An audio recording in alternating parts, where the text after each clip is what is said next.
Image copyright Getty Images. Travis Kalanick, the former Uber chief executive who was ousted in June, is being sued by one of the company's biggest investors. Benchmark Capital, which owns 13% of the ride-sharing firm, has accused Mr. Kalanick of fraudulently attempting to fill board seats with loyal allies. They said that Mr. Kalanick was paving the way for his potential return as chief executive.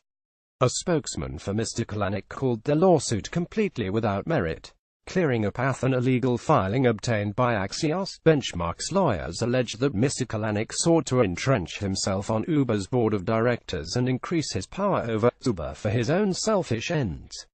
It goes on to say Kalanick's overarching objective is to pack Uber's board with loyal allies in an effort to insulate his prior conduct from scrutiny and clear the path for his eventual return as CEO. Image copyright Getty Images. Image caption Mr. Kalanick sought to entrench himself on Uber's board. The filing claimed, according to reports in July, Mr. Kalanick had told friends he was Steve Jobsing it.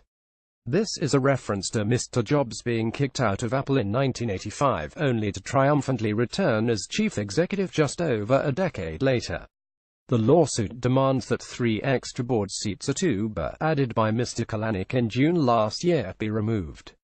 Mr. Kalanick currently holds one of those seats, meaning if the suit is successful he would be forced out of the firm altogether.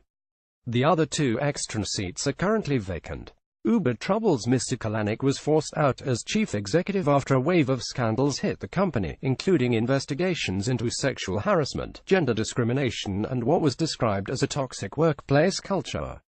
The company is also being taken to court by self-driving firm Waymo, which has accused Uber of stealing aspects of its self-driving car technology. In a statement, Mr. Kalanick's spokesman accused Benchmark of acting in its own best interests contrary to the interests of Uber. Uber told the BBC it would not comment on the lawsuit. Benchmark Capital also said it had no further comment.